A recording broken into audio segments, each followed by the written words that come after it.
You're listening to PetLifeRadio.com.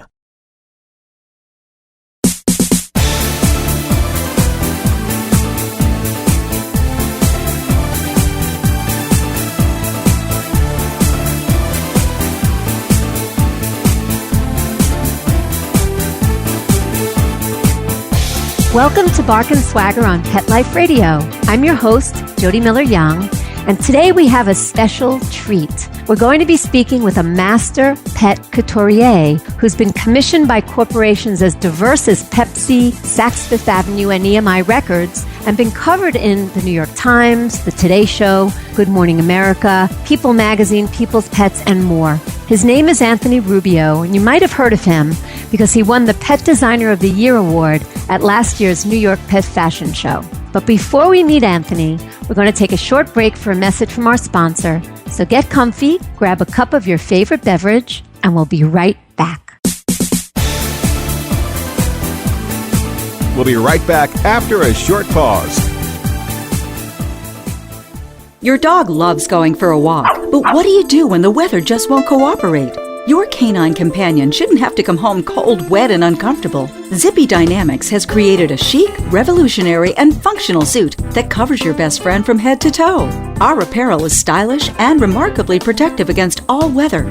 You and your dog deserve the best, and Zippy Dynamics is here to provide. Visit zippydynamics.com now and receive free shipping on all orders for a limited time.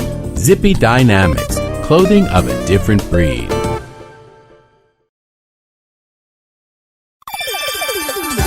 Let's Talk Pets on PetLifeRadio.com.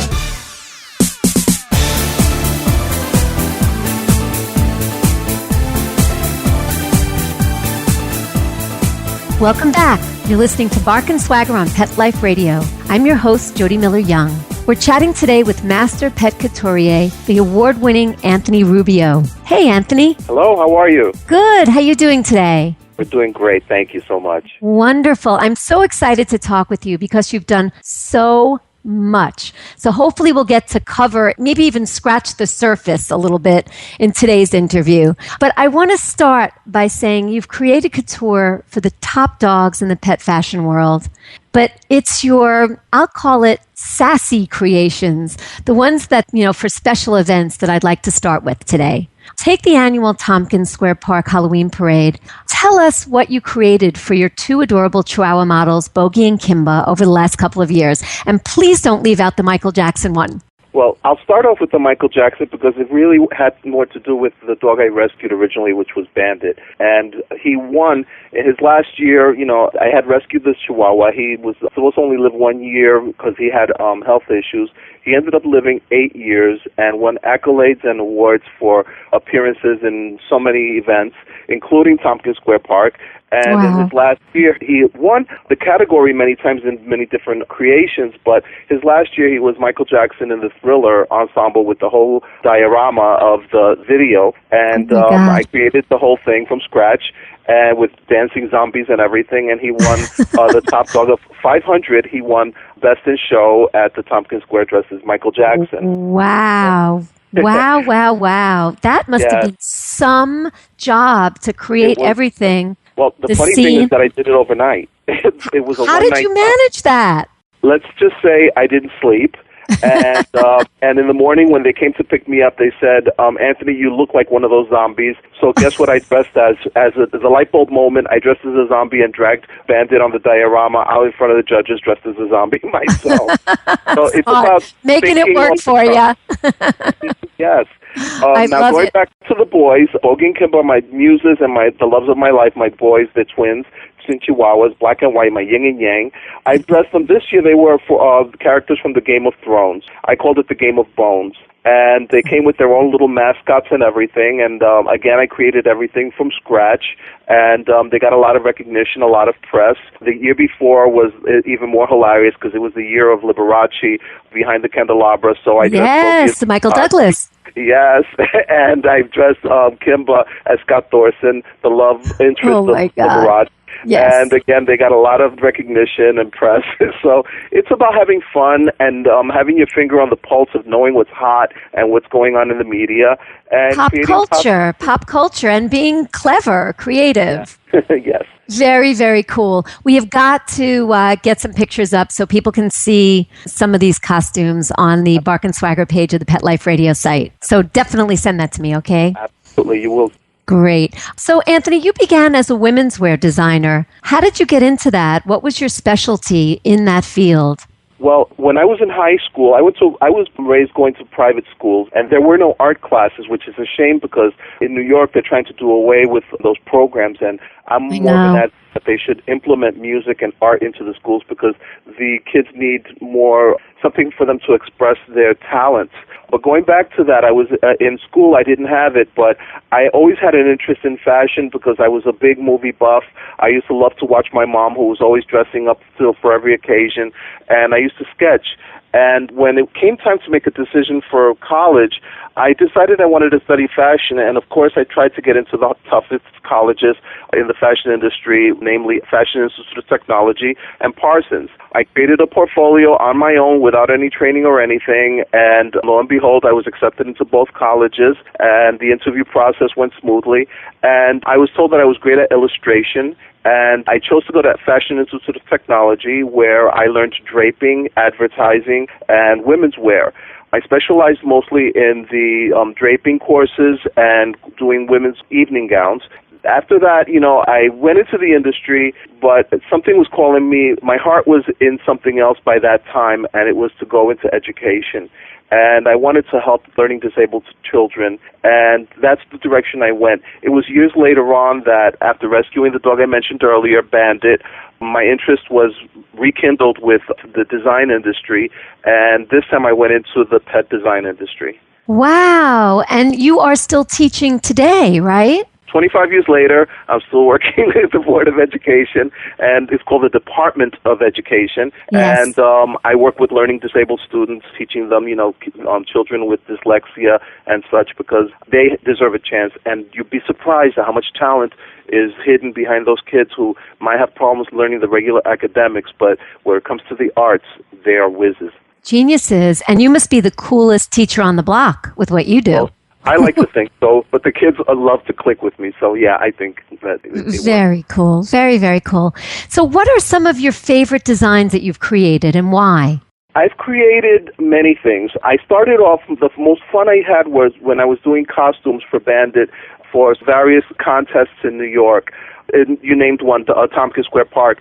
We would do things out of like pop culture. There was a painting called Dogs that people used to call Dogs Playing Poker, the big velvet painting.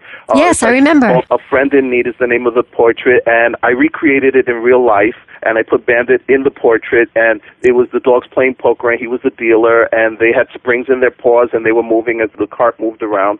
Various things like that. I'm always trying to create something that's different. I'm always trying to get attention and have people smile, because our thing was always to make people aware that these animals are the joys of our lives, and so I create things to enhance their beauty and never put them in any kind of danger, but have fun with it. So, yeah, that's how it all started with costumes. And then it went on to the couture designs because I started visiting the museums. The Metropolitan Museum of Art did the Alexander McQueen Savage Beauty exhibit. It's wonderful. I was enamored with that whole exhibit.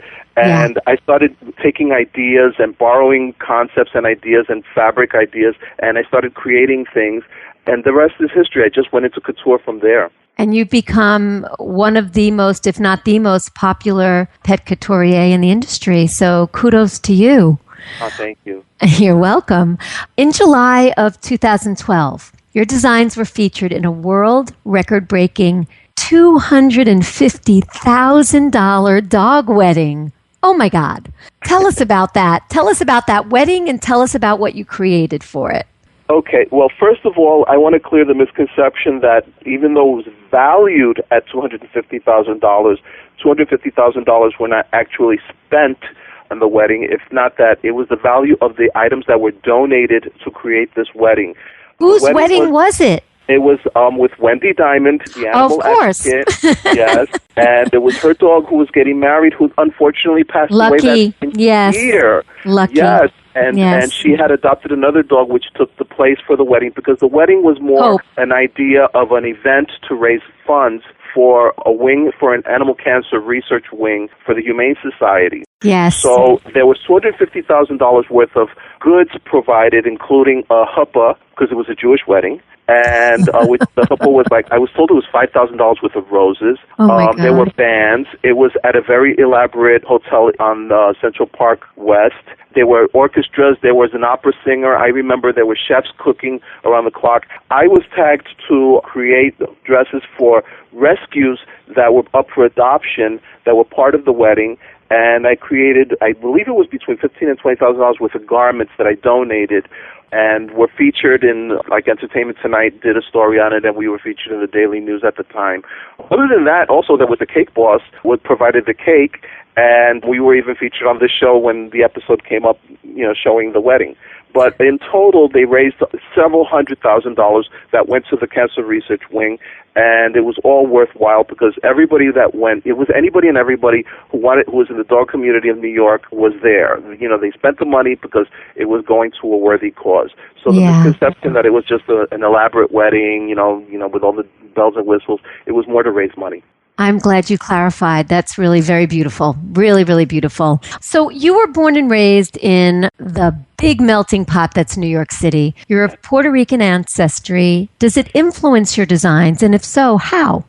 Absolutely. Being of Puerto Rican ancestry, we're talking about music, food, color, party, you name it.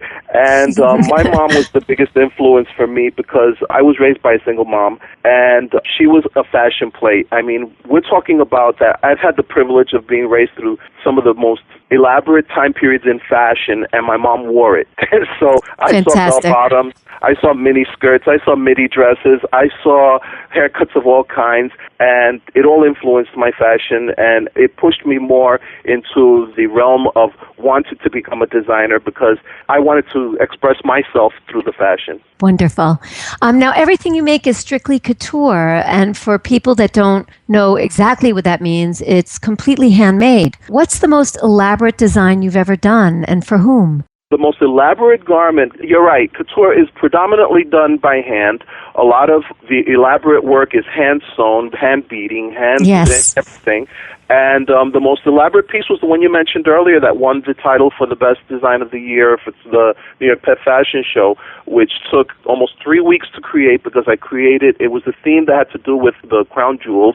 So people were dressing their dogs, some of them themselves, as people in the periods of history that were royalty, Marie Antoinette, for example. I chose that my client, who's a very famous dog named Bellamia, would dress as Princess Bellamia. I said, why should she be someone else? She should be herself, and she should be her royal self.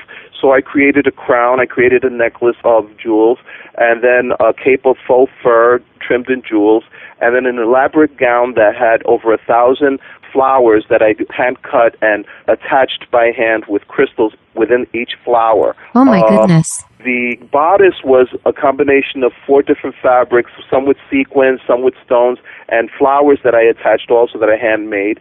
And the surprise that I think took it over the top was that the big ball gown, the skirt, detached to expose a halter for the dog to be able to walk in. So it was all about comfort and functionality.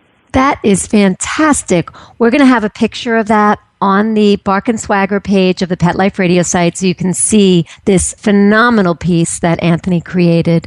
Another fun and creative sort of attention getter was the Donald Trump comb-over hairstyle on Bandit, your original Chihuahua muse. That went viral, right? And landed in an international commercial for Comedy Central? Yes, it was on Comedy Central. It went viral. Every time they were doing the commercial for the roast of Donald Trump, they were using the picture of Bandit. It came out of the newspapers. It was hilarious because they put pictures of Bandit with the comb over next to the pictures of Donald Trump.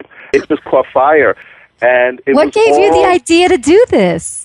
It was like a ruse. It was something really funny. Banfield Hospital for PetSmart was opening up a wing, and they were having a contest that I was invited to come to, like, at the last minute. and they said, we want to do something. The contest has to do with New York City icons. So at first I was thinking Derek Jeter, and I was thinking the New York Yankees, and I had a New York Yankees uniform ready. And then that night it hit me. I was like, no, I want to do something really crazy. And I sat there and I got the materials together and a chunk of a wig, and I started attaching it, and I put it on Bandit, and I was chuckling. I was laughing. I was like, this is going to do it. So I pulled out a pinstripe fabric. I created the suit. Again, this was another overnighter.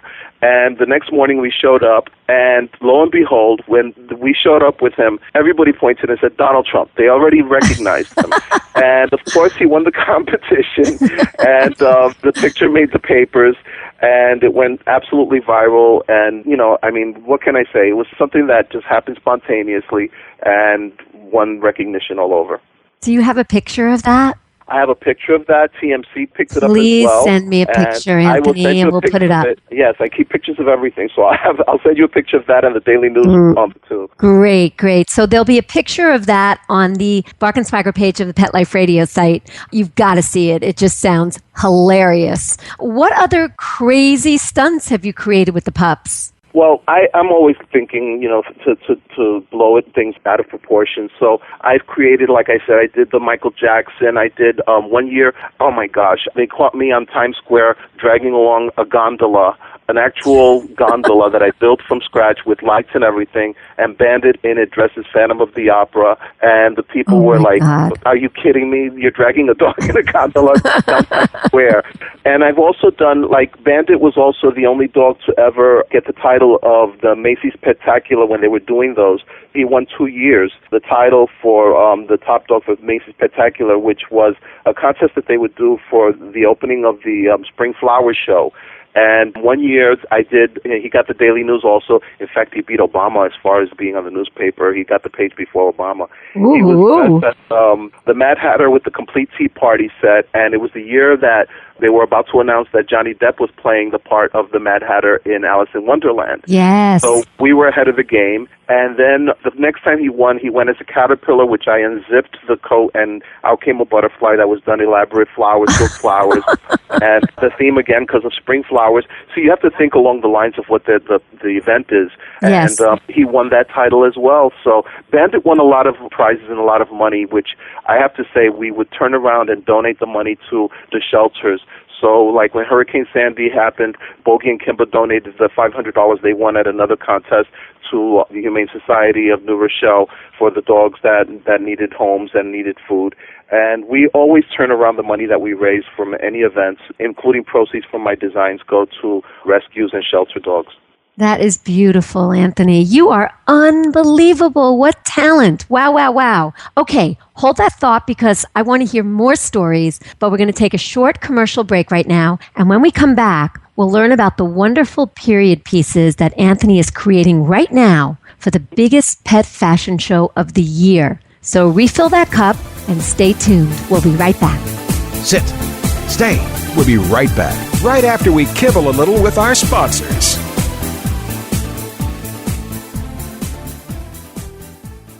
Pet Life Radio, the #1 pet radio network on the planet, joins forces with iHeartRadio to put the power of your pets in your pocket. Awesome! Download the iHeartRadio app and rock Pet Life Radio on your phone, on your tablet, on your Xbox, in your car. Pet talk, pet tunes, and fun pet times. Pet Life Radio and iHeartRadio. Positively Possum.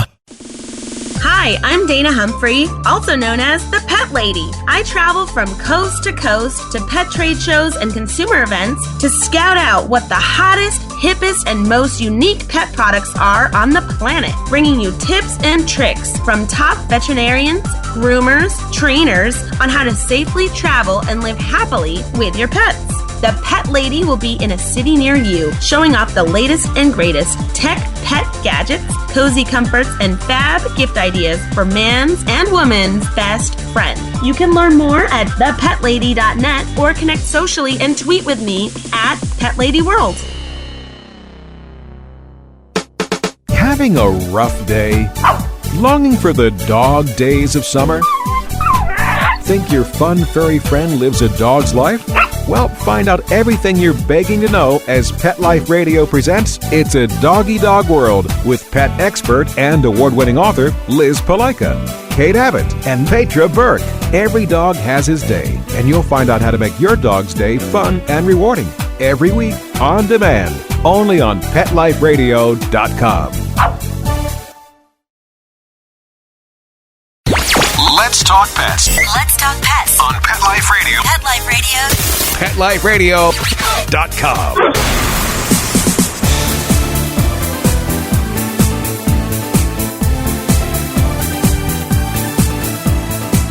Welcome back. You're listening to Bark and Swagger on Pet Life Radio, and I'm your host, Jody Miller-Young. We're here today with Master Pet Couturier, Anthony Rubio. Anthony, in addition to being fabulous, and you are so fabulous, you're also conscious. And you're a big pet adoption advocate. The Humane Society of the United States recently honored you for your humanitarian efforts in championing adoption. How did you get involved in adoption advocacy? Well, when I first rescued Bandit, there was this feeling, it was an experience that was a little bit jarring, and I was not aware of the shelters or anything, because I got called to school that this dog was being abused in the street, and I dropped what I was doing, and I ran and saved the dog and took him into a vet. And the vet at the time said, if you put this dog in a shelter, they're going to put him down because he bites out of self-defense. And I said, this dog is not going to be put down. I'm taking him home and rehabilitating him myself. And that was Bandit? That was Bandit. Oh, my God. I was told that he was so injured that they said he might live a year, if that, and good luck with it because he bites. Well, I got him home and had a talk with him, and we had an agreement, and I said, no biting, and you will be treated like a king that you deserve to be treated as, and that's how he lived, and he lived 8 years. Because of that, I got involved with as many advocacy groups as possible because I did not like the idea of the putting down of animals at shelters because of their not being adopted, which is something that happens a lot, especially with the pit bulls, which is the most annoying thing because of their reputation. They're put down if they're not adopted within a set amount of time. I know. So I decided to open up my mouth and speak for those who don't have voices, is what I say. And whenever I get a chance, I speak on the issue. And I also advocate for population control of the animals, because if people learned to spay and neuter these pets, we wouldn't have that problem and animals wouldn't be getting put down. That is absolutely true. There are so many different programs that shelters can implement to raise the adoption rate because there are plenty of people to adopt. That whole myth about pet overpopulation is a myth. And that's a whole other conversation. But it's beautiful. You also created a shelter pet campaign called Adopt Me Maybe. I'm assuming that's named after the Carly Rae Jepsen song, Call Me Maybe, right? Absolutely. That's the catchiest tune. I was hearing it everywhere I turned. Yes. And it was like, call me maybe. Everybody was singing it. Every time you changed the radio station, it was on there. And I looked at the boys one day, and I was sitting there, and I said, I wonder what would happen if we created a campaign, but we changed the name to Adopt Me Maybe. So we typed up a card, and it said, by the way, my name is blah, blah, blah. Maybe you're interested in adopting Maybe. And I got the boys, took them to the park, and the boys, Bogey, the little black one, grabbed the card in his mouth, and we got the picture really quick. And we put it out on the internet, and would you believe that it was picked up within 24 hours? We were getting emails from every publication, including USA Today, the Huffington Post, to name a few. And then I come to find out that Katy Perry, another performer, had retweeted the photo to 20 million of her followers. Oh, my goodness. Resulting in the culmination of, like, every shelter. Like, I was getting emails from shelters all across the United States and internationally asking permission to use the catchphrase. And I was like, by all means. I mean, like, go ahead. If this is going to help adoption, yes. How could I say no? And that's how it all went viral. That's fantastic. Fantastic. As if you need to do any more, you were also the lead designer in the popular book Couture Dogs of New York, which I remember seeing out in bookstores, and it was beautiful. What was that like to do? And tell us about some of the designs that they included in the book. Okay, well, first of all, the boys, Bogie and Kimba, were only 5 months old at the time. And what had happened was that they were coming off of a off-Broadway show that we were invited to do called Dog Park, which was a show that was raising funds for another animal shelter. And what happened was that a photographer had heard from somebody else about my designs and contacted me and asked if I could bring the boys over to include them in the book. So I brought a few of the designs, and I brought the boys in, and by this time it was a 3-week run on the stage with the boys. And when we put them in front of the cameras, this is their first photo shoot. They went in half an hour. They had 5 outfit changes, and the photographer was blown away. He was like, I can't believe that we did this many pictures in such a short amount of time, and they're like changing and posing and doing all of this stuff. And I was like, well, it was a pleasant surprise for me, too. So they were dressed as sailors. There were various costumes. And then a lot of my clients who were also included in the book were wearing a lot of my designs. So in total, there were 33 of my designs in the book. A few months later, I ran it at Tompkins Square Park. The photographer was there, and he came up to me, and he said, you got it. And I said, I got what? He says, you got the cover. And I was completely taken by surprise. I was like, I got the cover. I was so appreciative to be included, and the boys ended up on the cover. And the rest is history. The book sold worldwide, and it's a magnificent tabletop book. Yes. And, it was a great experience for the boys. That's fantastic.